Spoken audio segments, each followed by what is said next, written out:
सब भाजपा सांसद हैं संजय जायसवाल, उनका कहना है कि ईवीएम से मतदान हो रहा है और हर आम आदमी जितना भी है नागरिक है वो सब वोट दे रहा है, लेकिन तेजस्वी यादव का सुबड़ा साफ होगा। बुलडोजर चल रहा है, गिरफ्तारियां हो रही है, क्या कहेंगे? हम तो इसकी मुखालफत ही करते हैं। बुलडोज़र किसी चीज़ का समाधान नहीं है और समाधान से मुराद है कि जो चीज़ काम है कार्रवाई करने का, वो न्यायालयों का काम है। हम बार बार इस चीज़ को कहते हैं, पुलिस प्रशासन और सरकार न्यायपालिका के काम को अपने हाथ में नहीं ले सकती, नहीं लेना चाहिए। माननीय सर्वोच्च न्यायालय ने कई बार टिप्पणी करी है बुलडोज़र के खिलाफ, लेकिन अफसोस है कि लगातार बुलडोज़र चल रहा है। हम चाहते हैं कि बरेली के लोगों को इंसाफ मिलना चाहिए। जो एक प्रेशर के अंदर कार्रवाई चल रही है वो चीज़ रुकनी चाहिए जी। बहुत फ़र्क होता है।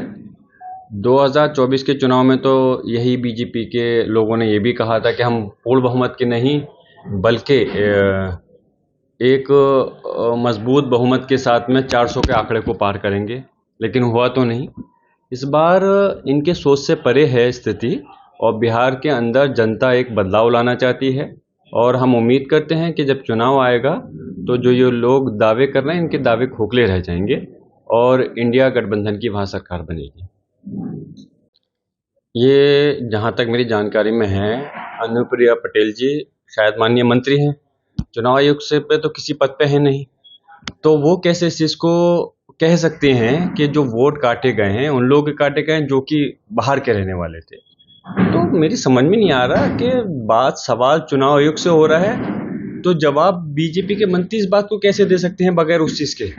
ये तो जवाब उनको देना चाहिए जो कि उसके चुनाव पदाधिकारी हैं, चुनाव आयोग के जो अधिकारी हैं, वो जवाब दें तो हमारी समझ में आता है। इस चीज़ के लिए तो हम लगातार संसद के अंदर प्रयासरत थे कि सरकार इस विषय पर चर्चा करे।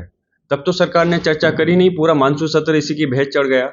लगातार हमारे कहने के बावजूद, हमारे कहने से मेरी मुराद है कि पूरे विपक्ष के लगातार प्रयास के बावजूद चर्चा नहीं की, उस पर सरकार ने जवाब नहीं दिया। तो फिर अब इन लोगों को क्या अधिकार है कि इस बात को कहें? क्या मतलब चुनाव आयोग ने क्या इनसे कहा है कि हमने ऐसा किया है, या चुनाव आयोग को इनकी जानकारी कैसे है? हम वो ऐसा नहीं है। अगर सिर्फ ऐसा होता कि जो लोग बाहर चले गए उनके वोट काटे होते तो आज विपक्ष के लिए विरोध नहीं कर रहा होता।